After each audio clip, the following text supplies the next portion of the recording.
Hey everyone, this is LuckySevenDX, welcome back to Let's Play Mario & Luigi Partners in Time. In the last episode, we got a Cobalt Star Shard for free, pretty much.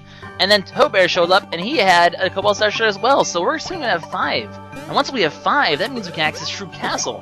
Oh my god, this game's almost over. But, he ran off for some reason, because he was scared about the fact that we have all these Cobalt Star Shards. Why is that? Who knows? We're gonna find the secrets out in this episode. But first, apparently he's a little fast dude, because he just got, like, super far away from us already. So, Baby Luigi fell down. And that's okay. We have this little segment here to deal with where basically these Babycakes line go through this little Babycakes Maze. Now, as we all know, as long as you are under flat surfaces, Babycakes timer will not run, so you have to stay on these flat surfaces as long as possible in order to get up to this whole segment. Unfortunately, there's also items we need to get as well, so you kind of have to go around a bit crazy. And also, I took the wrong path here. There are items in the other path, so I'm actually going to head back that way. I'm going to try to do a little move here, and Baby Luigi fell down. What is going on here? What?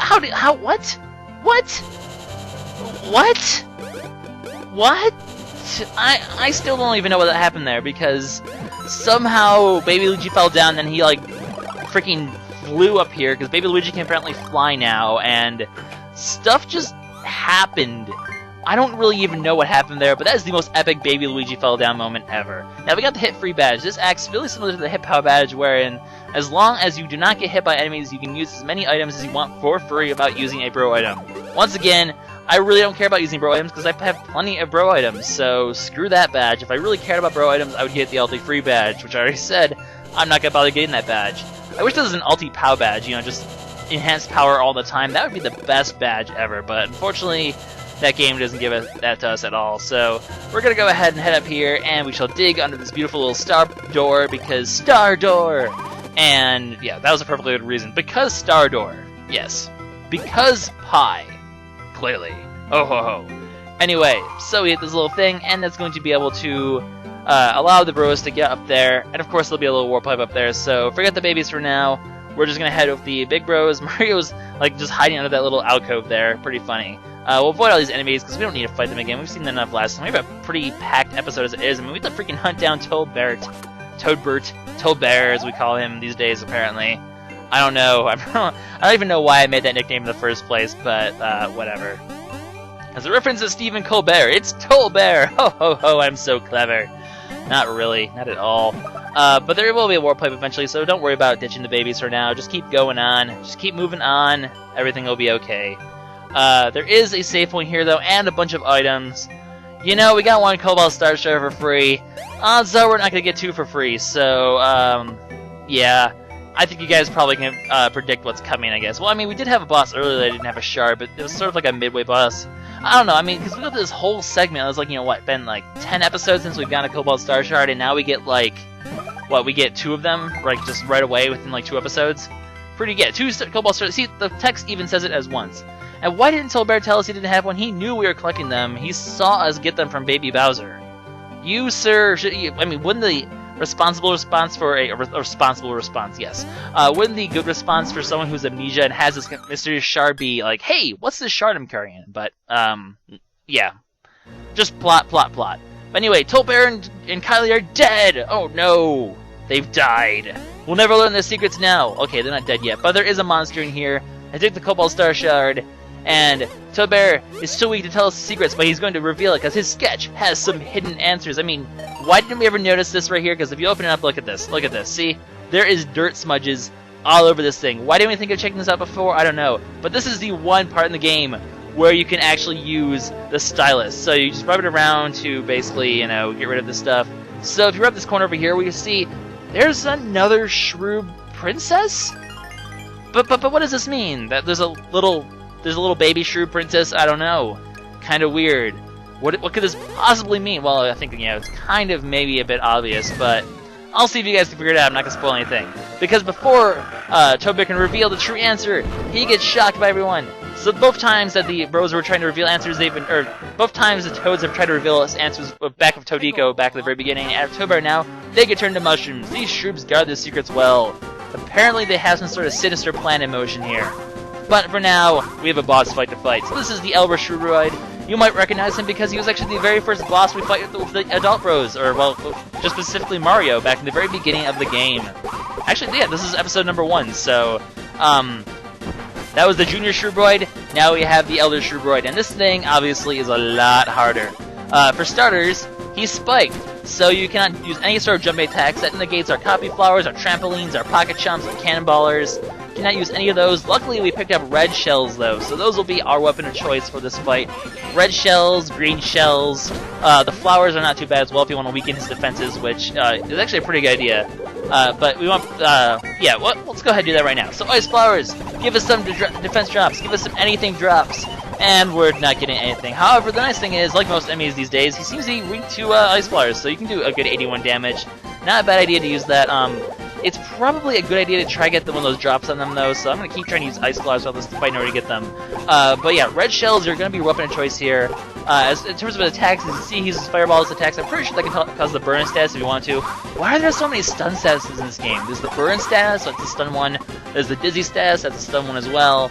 There's the, whatchamacallit, just the regular fell down status, which is just like easy mode stun status. But yeah, as you can see here, we get trapped in a barrier very similar to what we saw destroyed in the little extra segment I put in that last episode. That's why I put it there, because many more bosses like this will be using that sort of shield force field thing. So like I said back then, you have to jump to avoid it, and then obviously you can tell which bro he's going to attack.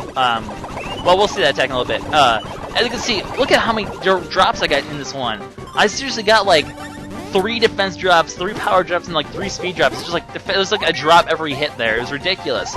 But now that we have these drops on him, these stat drops, he will be doing a lot less damage.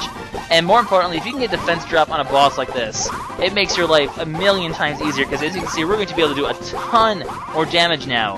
165 is still pretty status quo, but later when we actually we'll be able to use our other items in a bit, and it will do a lot of damage. So if you can get one of those drops, it's very, very good for you. And in retrospect, this makes Bros Flowers completely useless, because at least Ice Flowers have the stat drops. But Bro Flowers, I mean, most enemies aren't even weak to Bro Flowers, and they're weak to Ice Flowers. So Bro Flowers, if you think about it, such a useless item. Bro Flowers and Smash Eggs, just so sad for them. But yeah, even with not doing that great, we still rack these damage. So yeah, back to this attack. So you jump repeatedly to break out of your shields of both bros, and then the Wrecking Ball will go hit whoever the name is on when he hits it, which I hate the timing for this. I can never get the timing right for this. Because he, well, I got it there. And then he will also attack the other bro, the bro that wasn't targeted, by like a little diving attack. Now the diving attack you can get a counterattack on, so not a bad chance to get a counterattack, I guess.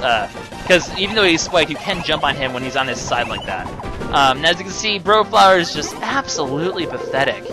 Like, they're just not good items. Green Shell is also kind of pathetic at this point, because Red Shell's obviously outclassed at this point, but I guess Green Shells are decent when you're trying to fight normal enemies. They were pretty useful in the last fight against the General Shroob there. But yeah, Red Shells will be our ticket of choice here. However, we need some more firepower, and this is where this move comes in. You need to hit his spiked ball, and if you do, he will fall down. I don't understand why he falls down, it makes no sense, but when he's fallen down like this, when he has fallen and he can't get up, he will not be immune, he will not be spiked anymore. So now, we will bring out the Copy Flowers and really give this guy some pain, because with defense down, Copy Flowers is going to do a lot of damage, as you're about to see. So yeah, I don't know why him missing the Wrecking Ball makes him fall down, maybe he's depressed. He's like, that was my favorite Wrecking Ball, and you hit it away! Man, you guys suck. That's my interpretation of him, apparently. But yes, so that's how you're going to fall down and really do some damage to him. So make sure you always counterattack that attack. Now, coming up later, which is actually something I really didn't take advantage of, one thing to note with those kind of attacks is like something circling around you, like his Wrecking Ball, or as you saw, is very similar to the Love Bubbles attack. If you hit it with Mario, it'll angle off to up and to the right, so up to the upper right corner of the screen. If you hit Luigi, it'll bounce straight down and straight up, so it'll end up in the upper left corner of the screen. This comes into play during this boss fight later on in it, so keep that in mind. I'm going to go ahead and explain that now. So as you can see, yeah, it's a good time to explain now, because Pocket Chomps takes forever as usual. Especially when you get a good streak like this. And a good streak of Pocket Chomps, once again, Pocket Chomps and defense down, or Copy Flowers and defense down, you can rack up a ton of damage. I mean, just look at how much damage I'm doing now. We get a grand total of 525 damage. Read that and weep. That's by far the biggest amount I've gotten in this entire LP. So, if you can get those defense drops on bosses, you can really hurt them. And that's going to make this fight go by a lot quicker. In general, probably a good idea. In fact, he only needed one more hit before he was defeated. So, well, not defeated, until we go to his second phase. So he shrinks down, and all of a sudden, oh my god, he got huge. That's cheating. You can't just get huge out of nowhere. And he spits out a Shroob UFO. Wait, that counter. That counter, guys. We've seen that counter before. That's how we defeated the bros back at the beginning of the game. That's right. If you run out of time with the counter, you will actually get game over instantly. So, you have to beat him in 4 turns. Well, more than 4 turns, though, because basically, as you're going to see in a second, well, once you get to it, well, the UFO is going to move, and he will actually be using the Wrecking Ball again, as we'll see soon. Now, if you hit the UFO with the Wrecking Ball, you will actually be able... This Wrecking Ball right here, so he does actually 2 attacks here. You want to hit that one with Luigi, because I kind of miss... yeah.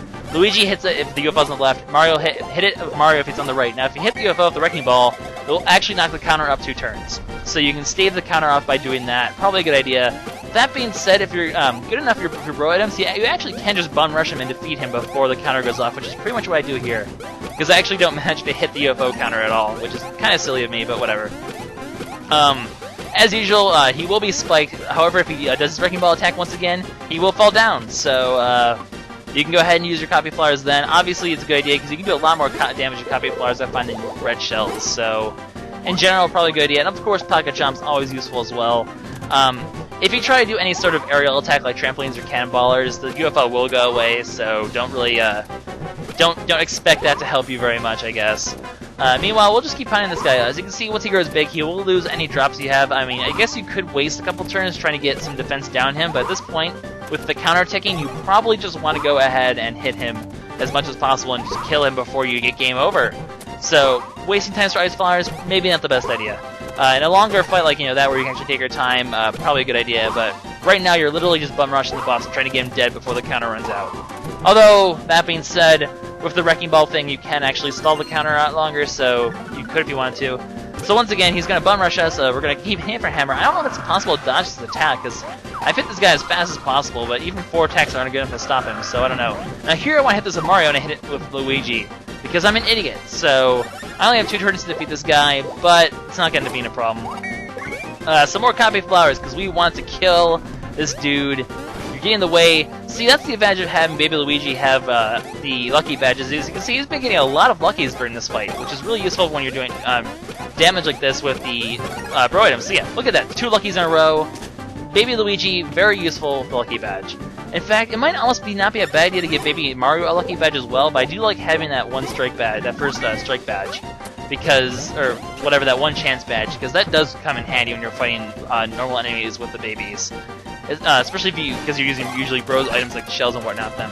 So as you can see, we used Cannonballers, the UFO went away, and Cannonballers finished him off. Wow, congratulations Cannonballers, you killed a boss. Didn't think you'd be seeing that anytime soon, did ya? Well, he gives you a ton of experience. Of course we're going to be getting some level ups. We're all the way up to level 22, which actually, we're pretty good. Well, since obviously since we're about to get our 5th Cobalt Star Shard, we're going to the next, the end of the area soon, but we'll be getting quite a few levels still before we end the game, because the enemies in the last area give you a ton of experience, so don't worry about that too much. We're getting good defense here. We've been getting really good defense jumps. Wow, we didn't actually get a level with the babies yet. Babies are behind once again. My goodness, I can't even end an episode without them being behind. But there we go, Cobalt Star Shard number 5. Unfortunately, Toadbert and Kylie are dead, which is sad. So, yeah, nothing we can do for them. Oh, Kylie, you helped us so much. Oh, Toadbert, you're kind of a douche because you didn't tell us and you ran away from us. But why did you run away? What is this mystery of the Cobalt Star Shard? Yeah. I don't know why Mario and Luigi aren't really suspecting them any more than they are right now. Things seem a bit suspicious, but, we have no other choice. The Cobalt Star Shard stars are our only ticket into getting the Shroob Castle and rescuing Princess Peach. So we shall have to go with them for now. So with that, we're pretty much done with this area, though. So 5 Cobalt Star Shards. We've gotten 2 in 2 videos. Not bad. We'll rescue you guys later, Toadbert. Kylie, we shall avenge you later. But, actually, we don't really care that much about you. You're just minor characters. All we care about is the princess. So yeah, we're going to head back to our time because it was conveniently a time hole here. Don't do any backtracking. This time hole will lead to the sewers in that one room. Back when I shut the sewers, we're like, what the heck goes here? Well, that's actually where we're going to end up, as you're going to see in a second. So, this room right here. Now, I was actually thinking, I don't do this yet, but I think in between videos I'm going to go visit Fawful, or I might actually show at the beginning of the next video. I have 64 beans, so, that's not enough for an Alti free badge. I don't really care to go back to Thwomp Volcano and grind for beans, so I'm not going to bother with that.